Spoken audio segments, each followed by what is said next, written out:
Hey YouTube, Kiraqualia here, bringing you guys another one of my Cardfight Vanguard market price watch videos for July 2018. I thought I'd get around to doing one of these just before the Destructive Roar comes out for pre-release at the end of the week. We've had a pretty good amount of changes with all the different cards that are out, especially with the announcement of a couple new sets coming out. And definitely hyped up a bunch of cards for premium format, as well as some stuff from Q4 actually going up in price, just because I think the pack is sort of settling down, getting a little more difficult to find as well. So let's go ahead and jump right into the video. So to start off, we have King of Knights Alfred, Secret Vanguard Rare. Now, we've seen basically the list of order for the price of the Secret Vanguard cards, and Imperial Daughter actually held up as one of the most expensive of the four Secret Vanguard rares. But you can see King of Knights Alfred is actually slowly creeping up in the price. We've actually seen a good buyout of most of them, putting it at, if not like at the first spot, back and forth with Imperial Daughter for that spot position. It used to be Imperial Daughter, Draconic Waterfall, Alfred, and then Perfect Riser, but now it is Alfred tied with Imperial Daughter for that price. We actually saw this at I think about $35, so it's slowly creeping up there. I think just the demand for the Alfreds is the answer to that. So more and more people maybe took these off. I think the exact same thing can happen to Perfect Riser if enough people buy it. Just hard to find, so the price will go up obviously, and that's just the pattern or the luck we saw with this one card, and why I think it's gone up in that price. We haven't really seen too much of a change with the average prices for the normal Vanguard rares for Alfred, Imperial Daughter, and all the other ones. But just the kind of weird fluctuation I've seen with this one card alone for the Secret Vanguard rares that made this card stick out to me from all the other three. Some of the other cards, we have Destructive Roar coming out at the end of the week, like I said already, and in that set we have Mega Colony, Tachikaze, and Spike Brothers. So for the premium format fans out there, we have a couple cards up in price. One of them is Mutant Machining Destroyer. Actually, good set price value for each of them. So if you have these and you're looking to build the machining, because we're receiving some machining support as the main focus for the Mega Colony, it's still a generic build for standard, but there's a good amount of machining cards in the new Destructive Roar set, so you could mix with the old machining cards for a pure build that's very powerful in premium format. And as I said before, with the new cards we get for the main deck, you won't really need many of the old grade 3s, but the strides will stick around for value, and Machining Destroyer is no excuse to that.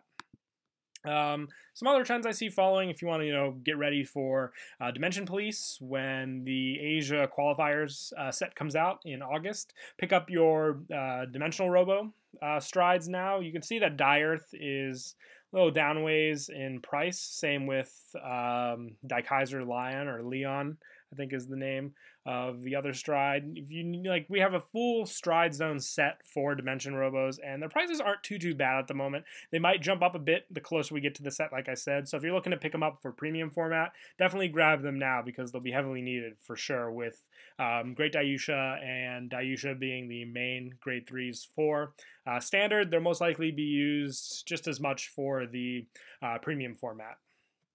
Couple other cards, we have triple rares. I've seen a lot of the triple rares jump up in price from Q4.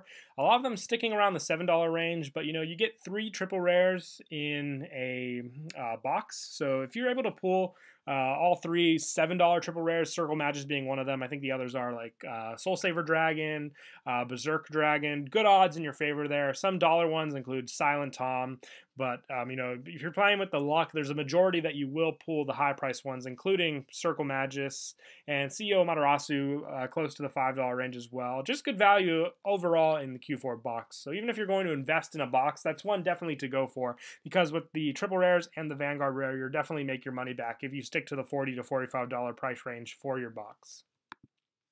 Some other ones that I was surprised that actually dropped down in price is Ranunculus, Phantasmic Blue Asha.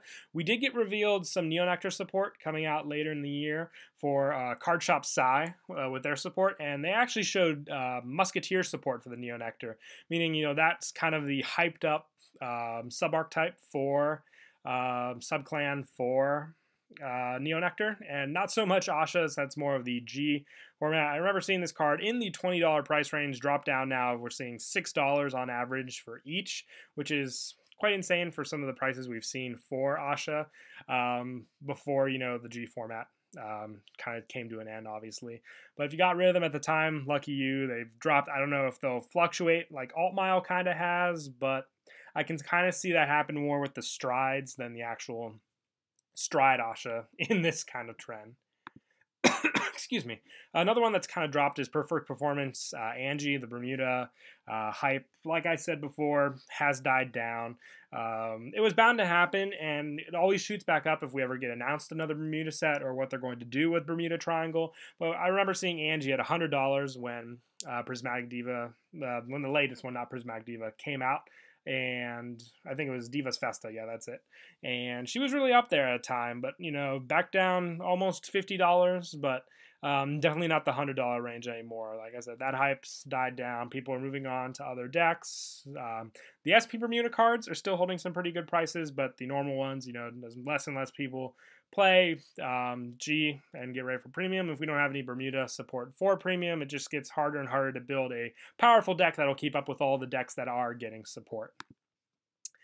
Speaking of decks that are getting support for premium, I'm seeing some pretty good price trends for Dragonic Overlord the Purge and also Holy Divine Knight Gancelot Peacesaver. Both these cards holding value because Royal Paladins and Kagero both have support for standard format, so obviously the strides for people that want to use them in premium are going to be pretty good. $30 on average for both of these cards, and they need a good number of each at least for both of their decks, and they're powerful strides for generic Royal and Kagero support for what we have out, including Dragonic Overlord and, you know, Blaster and Alfred. So cards to work with is what you're looking at value-wise for cards that are out currently in standard that you want to work with premium.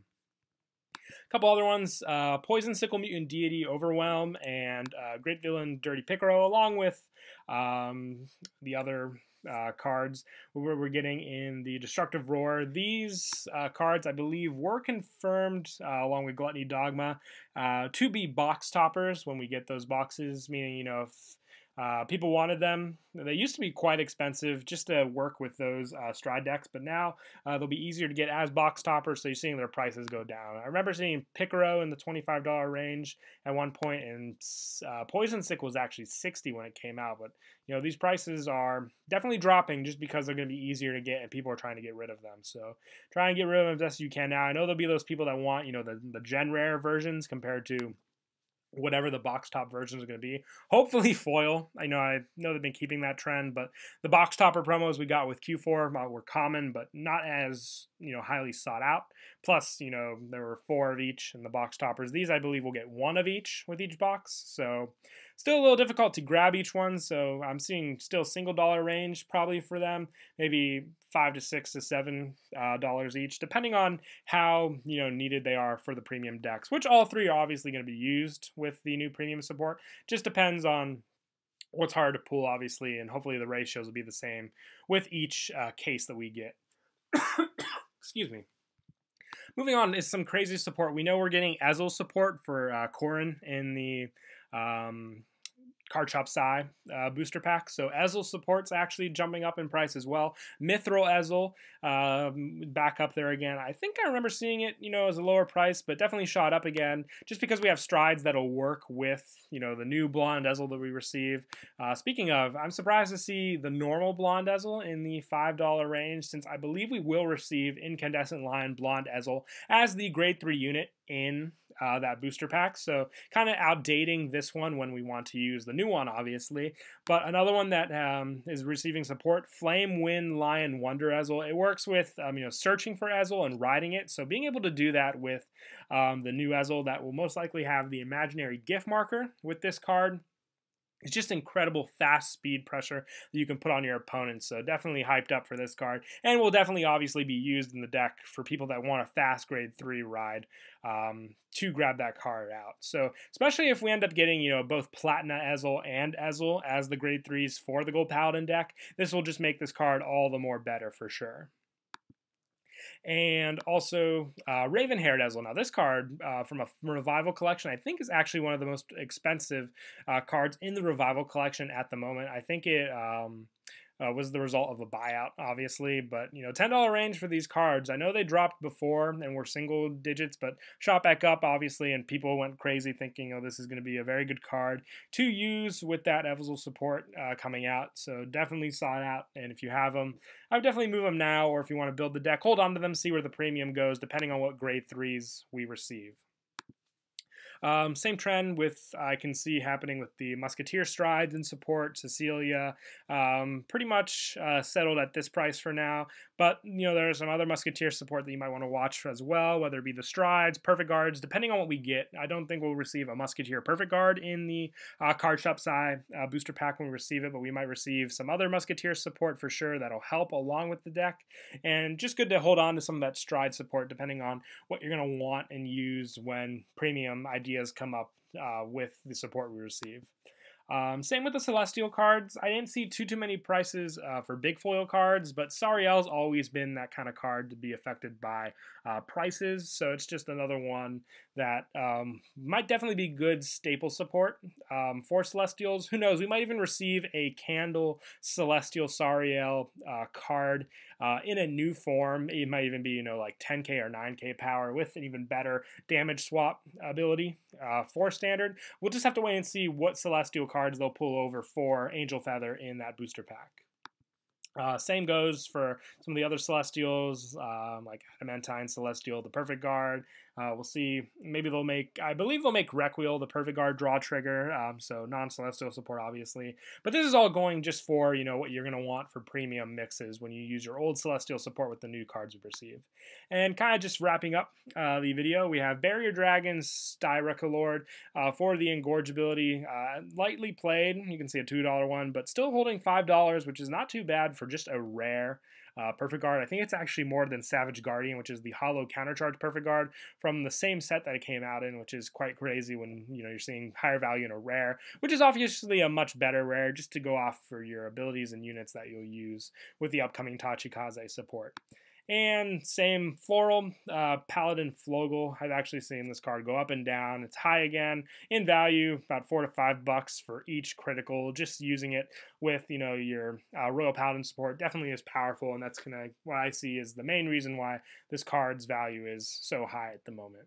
But yeah, that is it for the video. I hope you guys enjoyed the video. Once again, very excited for the upcoming sets we have. Destructive Roar could be an awesome set, and can't wait to see what the prices look like for that as well. But until next time, please don't forget to leave a like and subscribe. And until next time, Kiraqualia out.